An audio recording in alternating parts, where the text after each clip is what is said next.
First of all, let me say good afternoon to members of the media. Yesterday, you will receive a communication from the Department of Communications and Information concerning the post office. And as a result of that, this press statement addressed issues concerning the dispute between the Bermuda Post Office and the BIU.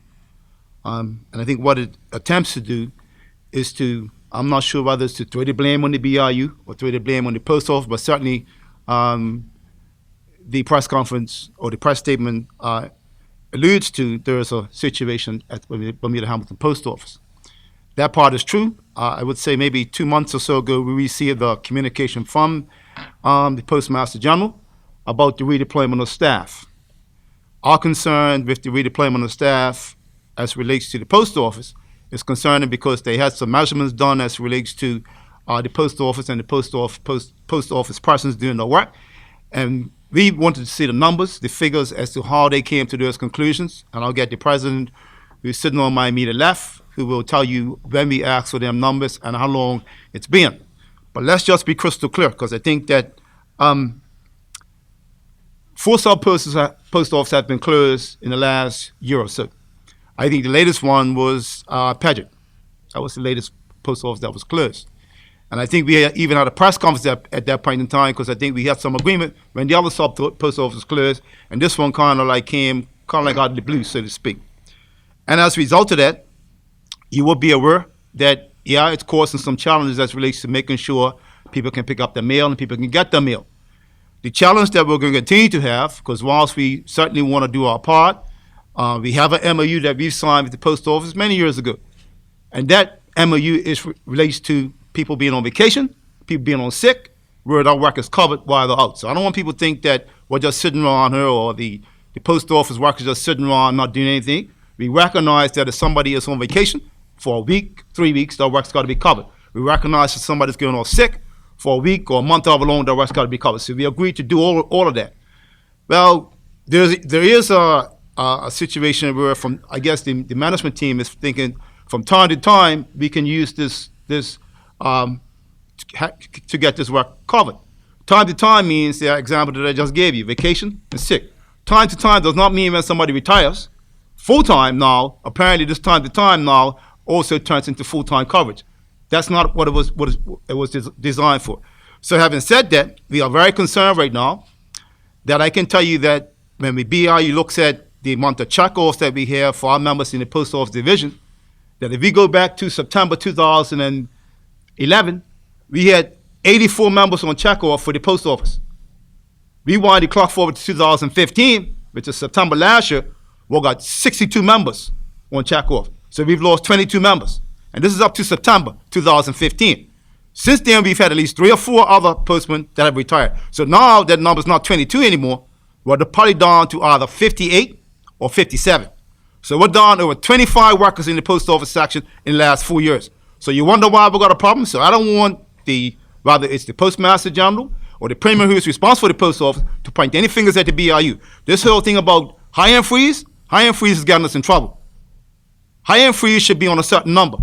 How many people do we need to run the post office? And if we need 75 or we need whatever number we need, I think that's where the challenge is lying right now, that we're able to sit down and have a conversation. And as I said to you a moment ago, they came up with this formula as to how they think that the post office should work. So I'll turn it over to the president of the division now, can tell you what he asked for and the reason why he asked for it, and it's taken some time to get it. Yes, good day. Hold on a second, guys.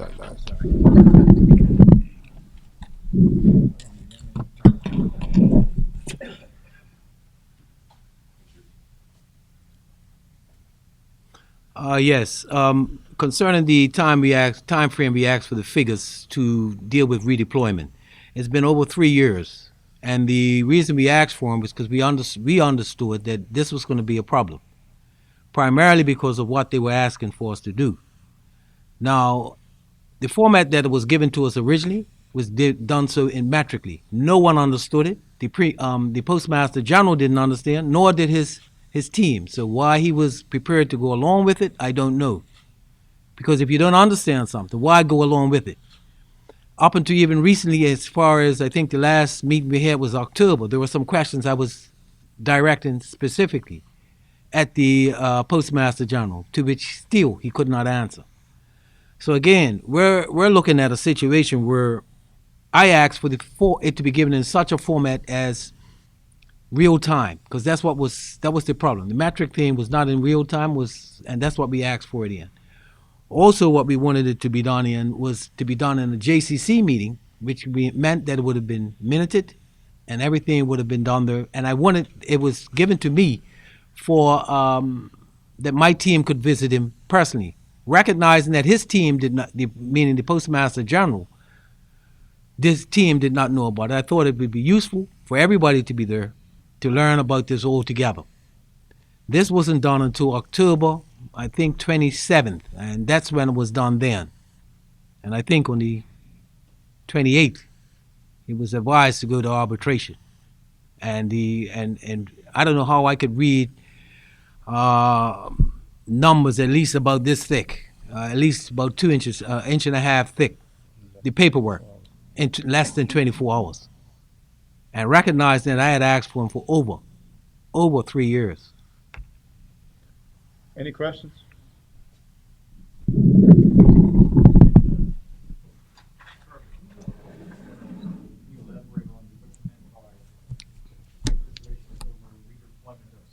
Yeah. Well, redeployment of staff, I guess you would go down to, let's just say, Flats Post Office, and you'll tell somebody, I need you to go to work in where will we? Well, how the MOU? I'm sorry, how the MOU? We have a personal MOU now, which has to deal with working within your own office. So, which means that I would be covering a little more than what I'm doing. What has been suggested is far more, if I can say so, in terms of abuse, in terms of service to the public, because we would not be able to service the public. That was an example that was given in Paget when Paget closed. Paget was designed by the quality assurance person to say that it was going to be a two-man post office. Well, when the person retired in April, I think it was this year, and the post office, no, it was prior to that, on the early retirement scheme, the person retired, we went down to two. And we struggled for that month. And if the Paget residents remember, they were not getting the mail frequently. So that there was an indication, right there at all, right there, that we were not able to do it. So the figures were wrong. Because if that was supposed to be a two-man post office, then we should have been able to complete it. Mhm. But once we got behind, we could never catch up. So much so that some of the at Paget Primary, when they were looking for their school returns for the following year, and for this year coming up, September I think it was, for them to come in, the Paget residents were the only people in the island that were not getting returns from the school. Also, a person was waiting for, and that was in one district. Another person that I was trying to cover my district was waiting for wedding invitations. They couldn't get their VPs in. So mail is time sensitive, and we never know what's in that envelope. And it seems to me as if the Postmaster General is prepared to compromise service and degrade it. And when we took this on in 2006 with restructuring, we took it on with the understanding that we were going to get a better service in a 21 square mile island. And right now that has been downgraded and is somewhat out of whack. What is the issue in going south? The president said that as a result of the issue in Southampton, people from Harrington Song would have to pick up their mail. Because of the issue. Yeah, the problem down there was a person that was employed there has now gone to another employment, so you don't no longer have anyone to do that work. So now it comes out as if there's a dispute with the union. No, there's no one there to do the work. What were the figures you were mentioning? Figures you requested on the Postmaster General? What were the figures about?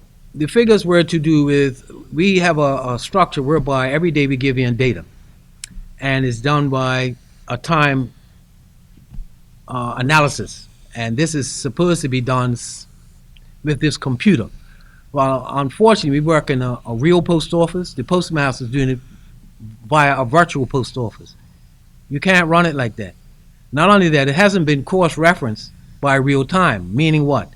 That even when, say, for instance, Paget was supposed to be a two-man post office, did the quality assurance officer ever come up there to say, well, I'm saying this is going to be a two-man, can I look at it and see what's actually going on there? That was never done. And so it was subsequent with other post office. He never visited the post office. He's running a virtual post office, not a real post office. The letter of warnings were issued over 2 years by the Postmaster General in press conferences that there was a time coming when they were going to reorganize the deployment of the post office, and this is going on as we speak. Where has it suddenly begun becoming problem for you? Well, it started with several things, and I have a list here that we went from Somerset to Mangrove. I'm sorry, from St. George's to Mangrove Bay, and was listed not only the BIU members, BPSU members, and in the meeting was some supervisors as well as workers, and we did not just the sub post office. We went even as far as covered accounts, philatelic, and the like. Everyone is suffering from shortages. So to think that you're going to get the same service is unrealistic. It's not going to happen. Speak about that document right there. And this document was given on June the 30th, I believe, at the all staff meeting at the college, to which it was given to the premier, who is the minister for the post office. And it listed all the concerns, and we haven't received a response back from him as yet. And that's been from June. And we'll make copies of this and give you copies of it before you leave. So you can see exactly from June last year, we've had some 6 months or so go by, and we have another response to that document. Have not. Well, main items is shortages. That's the main items on there is shortages. Well, as Brother Larry said, the number one is the St. George's Post Office, and it's got a list of items at St. George's Post Office. Item number 2 is Coral Harrington Sign Post Office, and a list of items to that. And it goes to all the sub post offices and all the concerns that we have. You're talking about also, Brother Larry talking about, you got the ladder handlers, you got janitors. There's a number, this is 8 pages of concerns that we have about the General Post Office. And our concerns have not been addressed. But yet, when the Postmaster General sent a letter to the BIU in, I think it's September, October last year, about redeployment, we're supposed to jump up and down and just rush and do certain things. That's not going to happen. We're doing what we can to try to make sure we provide a service. And it's right now as a result of, high-end freezes now caught compromising service. And we said that if you haven't paid attention, the unions have been saying that we simply should not compromise service as relates to high-end freeze. This high-end freeze right now is compromising service right now. That's our opinion because we're seeing our numbers go down by at least 25% or more in the last 4 years. 25%. No, they'll give you the argument that overall mail is down by a certain amount. Well, I got that. But even though overall mail is down, I'm still going to provide that service, So if overall mail is down by 15 or 20%, how much do I need to decrease my staff by to cover that service without compromising service to make sure that people can get the mail? We haven't come up with that figure. And Brother Larry's right. If we sit down and have that conversation, if he's saying that it should take me an hour to do my job, and we go and do it in real time and it says an hour and a half or 2 hours, then we can put all the data together and come up with the correct information. We sit in the room and decide, well, here's what needs to be done. Now we need to go and practice that real time. And this is Brother Larry's point. And the solution to shortages sometimes is to allow people to work, give them time and lose. So therefore, there's more shortages because now those people are got to be off. So how will we manage it? Because you don't want to give them Make overtime. 6 copies of that, please. You don't want to give them overtime. So your solution is to give time and lieu. You're saving money, but you still compromise service again. Sounds like your major contentions with the Postmaster General. How much confidence do you have in him? At this point in time, very little, next to none, based on several issues. You see, he tells us that we have to make a case to government or cabinet or whomever if we need to hire more people. We understand that. However, when you have a situation where a manager commanding a $100,000 salary hands in the resignation, and is now asked to stay on, and they're now seconded to outside of the country even, or for the post office payroll. And you'll often hear him talking about how much payroll is adversely affecting the budget of the post office. And that particular individual is outside of the country being financed by the post office. And that individual has nothing to do with delivering mail. However, service is now compromised on any given date, whether it be because of vacation, absenteeism, or whatever, or just plain don't have the manpower, as is the case in Southampton and in other offices where people are working above and beyond and outside of the job description. Because I don't want you to think that we're not doing that either. We're working outside of our job description, and I think that's what drew the line, is that we're being abused. It's come to the point where just the other day he made a statement that he saved 37%. And how has he done it? By cutting the staff. Well, this matter this redeployment matter has been referred to the workforce development. I saw an email today where they're trying to have a preliminary hearing for arbitration, I think on the 22nd of January. Now, I'm not sure, we're still waiting for that to be confirmed, but the mere fact this matter has been referred to arbitration, and you heard Brother Larry say a moment ago that we got these figures on the 27th of November. No, October. 27th of October. Yeah. Sorry, 27th of October. On the 28th of October, the director, I'm saying the Postmaster General, writes back to Workforce Development saying he wants this matter to go to arbitration. Less than a day after he gave us the information that we asked for, or been asked for almost 3 years, 2.5 years. So you have to ask yourself the question, well, you give me the information today, give me at least a chance to look at it so we can vet it, and then, maybe we ask you give us a week or 2 weeks or whatever, then have a conversation. But not the very next day. The very next day he sends an email to Workforce Development saying I want this matter to go to arbitration. The very next day. Also, that we disagreed. We did not want to do it. The last thing we said to him is that we're not agreeing with it. However, we have to look at and vet the figures. So in other words, we're saying that we're not disagreeing. We're just saying at this point in time, we can't agree with you. We need to vet the figures. Now, based on my job as a postman, I now have to look at juggling my work, looking at the figures. Now it's sent into arbitration. He wants me to look at the figures, juggle arbitration, and my work. I think that to go through with an arbitration as a compulsory issue. That will take place. But the preliminary hearing is going to take place. Yeah, that's gonna happen. But remember now, there's a bigger issue here. How does the redeployment of staff take priority over the BIU has 2 other cases at the Workforce Development, 2 other cases of former employees of the post office. Now, if the postal officer is essential service, how come not essential for those 2 workers, but they're essential for redeployment of staff? We said that to Mr. Otterbridge as Director of Workforce Development, that I don't know how this issue of redeployment hops, skips, and jumps over these are 2 cases of got down Workforce Development, because this is grossly unfair.